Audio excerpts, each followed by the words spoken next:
What's up, everybody? Trainer Steve checking in for this Momentum morning, the Tuesday edition. We're here in the morning to hold you accountable to your habits and give you an unfair advantage on your day so that you get that momentum you need to stay away from all the distraction in life. There's just too much going on. We see the documentary that just came out, The Social Dilemma. Our minds are being taken over by everything out there. And it's best if we can start with a grounded, rooted structure to get us going. That's why we really encourage you to build a foundation around the habit. It's like a tether ball. When you played as a kid, there was a pole in the middle that kept that ball on there, no matter how much it swung around or how wound up you got. And that pole is your habit.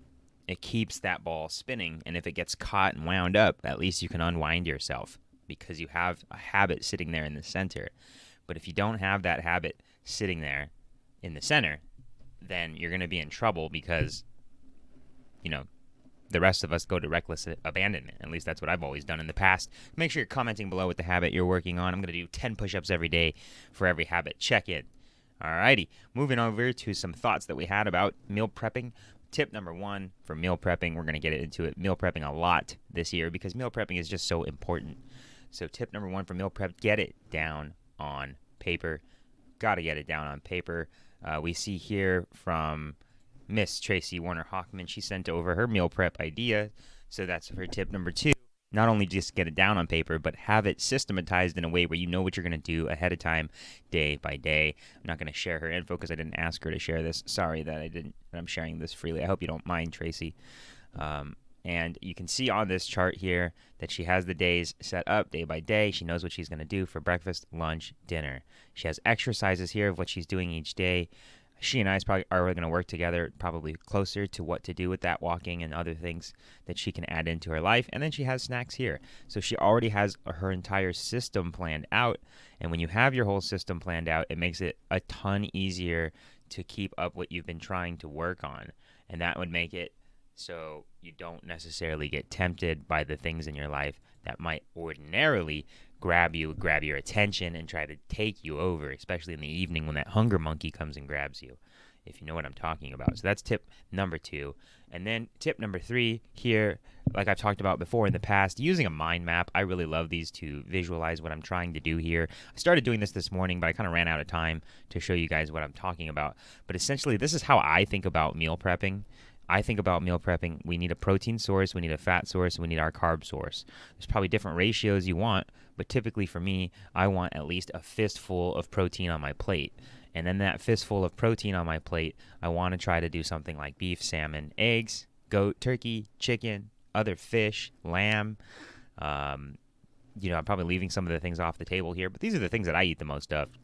Personally, if you can find other healthy meat options or protein-based options, if you're a vegan or vegetarian, there are other things out there, but be careful. Some of those meat substitutes have a lot of garbage in them. The meatless, these wonder meatless meats that are out there, I really like to argue that there could be worse for you than eating meat because there's just so much filler and additives and have you read the ingredients on what's meatless meat? Like, go look at it. It's not good for you. Fats. Okay, we're looking at the fats here. So we also want some fat on your plate. The rule of thumb is about a thumb or 2 of fat. So you want like a thumb or 2 of almonds, walnuts, maybe avocado, that douse of extra virgin olive oil. You could eat some olives, ghee, coconut oil. Obviously, if you want other options, what we're trying to encourage you to do is take time and sit down and then say, well, let's Google, like, what are some healthy fat sources? Just sit down and Google that. What are some healthy fat sources? And then you can make a list of ones you enjoy. You have a big list of ones you enjoy, and then do that again with proteins. What are some good protein options? Now, there's a lot of media and sites out there that will tell you that beef and steak is not good for you because of the propaganda that's out there. Again, I'm on team meat, so for us here, we encourage you to ignore that info, but also let's take a look at what other healthy options for protein out there are there for you that you might enjoy. Put that down in a list, and then go same thing with carbs. I ran out of time to write stuff down here, but for me that would be like sweet potato, like my green veggies. I like pumpkin. I love pumpkin. Pumpkin's so good. I make pumpkin shakes all the time. I also like other kind of potatoes. I like rice. So for me, these are the kind of things that I'm going to be putting in, right? And if I'm trying to watch my weight or my appetite, then I want to make sure I'm not overloading my carbs, because if I have too many carbs, that's going to make me hungrier. Especially because it's such a rewarding food substance that your brain's like, I need more of that now that I got it. Let me get it. Especially with the starchy carbohydrates, as to where these carbohydrates have more fiber. They help you hydrate your body. They help you take in more water. You get minerals, you get electrolytes, and you get a lot of cofactors that are anti-cancer and things that help your body with longevity, quite frankly. So what we do, again, with the meal prep, I'm encouraging everybody is just, if you don't know your foods well, Google what are healthy protein sources, what are healthy fat sources, what are healthy carb sources. Then make a list of like 5 to 7 of those each, like this. Here, make 5 to 7, 5 to 7 here, 5 to 7 here. Then you have that list, right? You put that list together, and then you sit there one day a week, sort of like our friend Miss Tracy did, and she made meals here that she had down the thing. She's like, I got my meals together, right? And then you make that list based upon what you have here. And then you can have all these different combinations that you can put together for creative different meals. You don't have to eat the same thing all the time. You can mix all of those different ideas together, but now you have a staple. Again, like I talked about earlier with the tetherball analogy, you have a tetherball pole holding all of that food there in place. So you're looking at all those food, this food spinning around, instead of having to stare at all the other tetherball courts that have nasty food on them, or untethered courts, I guess, untethered balls.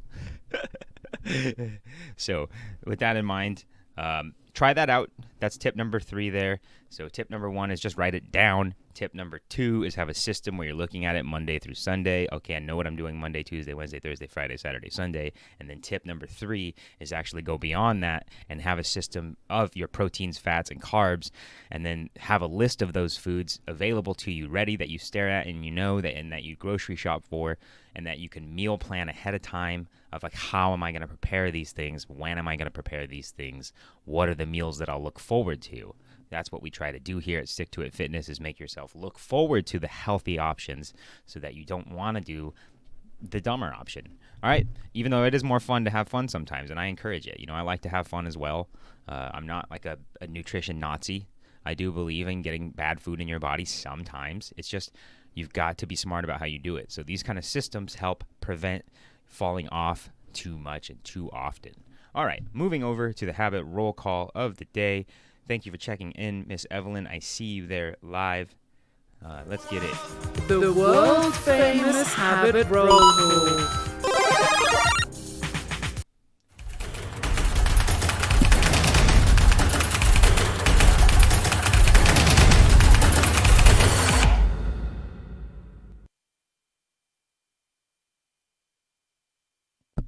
Shazam! We're here at the habit roll call, and I don't have the right one on. Sorry about that. I guess I wasn't quite in all the way. Now I'm here at the habit roll call.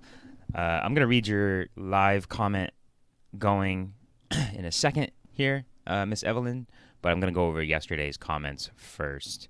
But we do see that you're on 28 days, no sugar. 28 days to make a habit is what they say. So kudos to you already. Boom on that. Love it. See, she said that. Also, she said that before. I'll just let you guys know what she said. She said, I'm loving that I'm not getting any cravings anymore. So she knocked it. 28 days. She said, I did it. I'm keeping my sugar under 6 grams. And she managed to pull it off. So kudos, congratulations, and an applause. Cheers, cheers. Okay, Mike Wassman. Day 96 of meditation and day 19 of physical therapy. Thanks for sending me the Athlete X video with our friend Jeff Cavalier. My biggest takeaway was awareness of how the tightness in my hips may be causing my lower back to hurt. Yes, that is a very, very, very key indicator, everybody. If you have tightness in your hips, that's going to lead to back pain. And if you have tightness under your shoulder blades, frequently and routinely, or maybe a tension at that neck and then under the shoulder blade, then it's probably going to also lead to lower back pain. All of these things are relevant to the same idea that the core needs to be reinforced. I've been adding a lot of hip exercises to my PT routine, and I'm feeling better all the time. Thank you, Mr. Mike. Again, Mr. Mike, if you do watch this today, I'm not seeing clients today, so if you want to chat on Skype today, let me know. Hit me up on Facebook. Sammy, Day 15, I'm back in SD. San Diego, shout out to San Diego. I hope it's sunny out there in San Diego. I did 35 banded shoulder retractions, pec stretches, ran 3.5 miles, did a chest ab arm routine, did my daily booty workout, which destroyed my hamstrings, but my vibrating foam roller came in over the weekend. Oh, shit. Oh, shit. Where's it at? Oh, yeah. Pumped for that. I'm so glad you picked that up. It's I think it's like such a good Christmas present for people too. If you're looking for a Christmas present idea to give people, vibrating foam roller's the move. All right, came in over the weekend, so it's time for a foam roll and call it a night. Beautiful, love it, Sammy. Thank you for that. Shout out to you. Let me know if I can help you some more with the chest shoulder thing. I know I was only able to make that one video for you so far. So if you're still free, feeling things, maybe we could chat about it a little more. Evelyn Price, good morning. 27 days. This was yesterday's check-in. She did check in today and said she made it to 28, but I just wanted to read it. Over 6 grams. Got my stretches in. Kettlebell swings, clean and lifts. Hip exercises done. Trying to use more protein. Legs are feeling better. Boom. Found a vanilla protein powder. 60 grams of protein, but the chocolate one has 22. Oh, yeah, I went over this yesterday anyway. So, anyway, she's feeling better because she's eating more protein. And today, she's wishing that everybody has a great day. So, let that soak in, everybody. Take that great day from Miss Evelyn. Jonathan Hernandez got to the gym today. Did yoga. Split squats was a 16. Peace. Excited for tomorrow's leg day. Bam, baby. I bet your leg day is going to go better now because you've been doing the split squats. Let me know if that's true. Jonathan Hernandez. Tracy, also Jonathan, I'd like an update on how all your new situation is going. I'm very curious. Tracy Warner Hockman, day 29, walked 30 minutes and adding 5 sit-ups. Still eating yogurt and fruit for breakfast and chia seeds with almond milk for a snack around lunch and dinner with grilled chicken salad. That sounds wonderful. Tracy, thank you so much for sending over that chart. And I apologize I didn't get time to ask you for permission to show that up there to the group. I hope you didn't mind. And I'll be going over that personally more thoroughly so we can talk about it together. Baron Adams, although it looks great already, so I'm just going to give you a little bit of feedback. Baron Adams, weight is 204 this morning. Oh, look at that. We got Graham popping up. Weight is 204 this morning. Big workout yesterday. Ate soup for lunch and dinner. Oh, cool. He's trying to broth up. He was trying to get more electrolytes in, so he's been eating more soup. That's what we talked about doing. So soup is a great way to get more hydration because the broth has more nutrient in it, and then that tells your body, because your body has a smart system for absorbing water. If you drink broths more often, it helps hydrate you. Your body's like, ooh, there's got to be some sort of extra gooey goodness to this water. What's going on? Why is it a different color? Why does it have a different density? Your body's smart to that, and then so it says, let's slow down the passageways of this water and suck it in more. So that's how you can help smartly rehydrate your body. So good moves there, Baron. That's why his weight is going up. It's actually just water and hydration weight, we believe, and just from hard training. So it's good weight. If it is any weight, that's definitely not bad weight. His physique is looking good. Iggy. Oh, don't worry. I'll be doing pull-ups, just not every day. That was in response to him saying he got his new cleans habit going in. Got in my 2 deadlifts and 2 cleans this morning. So he's cleaning up. The missus should be happy now. Can't complain that men don't clean. Men do clean. Had a nice back workout. Oh, wait a minute. I think I have a sound effect for this that I never use. Yes. Got a chance to do the laugh sound effect. Beautiful. But I interrupted myself. Okay. Got in my 2 deadlifts this morning. Had a nice back workout with pull-ups. And I also hit my 125-mile goal for the month in the bike on the Peloton. Nice work, Mr. Iggy, getting that goal of 125 miles. That is quite the distance, quite the speed. I'm wondering, do you have a new goal for yourself? I know we're working progressively together with your habits in terms of training, but you have your own personal goals when it comes to the bike. So I'm just curious now that you've made this goal, if you're setting a new goal for yourself with the Peloton, or if you're just happy now that you've established a based routine on it and that you're good to kind of keep that just wheel spinning. Just curious on that one. Oh, look at that, Miss Micah. Yeah, welcome back, the beautiful Miss Micah. Let me get a good which hip hop horn. She's down. My bad for the abrupt noises if that was too loud, everybody. All right, that's all the habit roll call check-ins today. I think I'm looking for Miss Samantha White. I'm looking for a Brian Warren. Although we did train yesterday, and Brian Warren, I'm super proud of. He is getting it in, killing it with his exercise routines and the positive attitude. And also a shout out to Justin for getting his new job. Some people have a hard time these days, and so it's tough to celebrate other people's victories. But I want to be here to celebrate, everybody being alive. So, the people that are doing well, I want to celebrate them too, even though there are people suffering. So I'm celebrating to say, Justin, cheers to you, and shout out to your new job and your newfound happiness at your location where you're at now. Oh, yeah. All right, everybody. That is the habit roll call. I believe that's all we got for you today. There's Evelyn Price's live check-in. I see you guys all watching. Please be checking in down there. I said I'll do 10 push-ups for every check-in. Don't you want to make me suffer? Make me suffer and send in those comments. Stick to it to get to it, everybody. I'm Trainer Steve. Have a wonderful morning. I'm out. You gotta stick to it to get to it.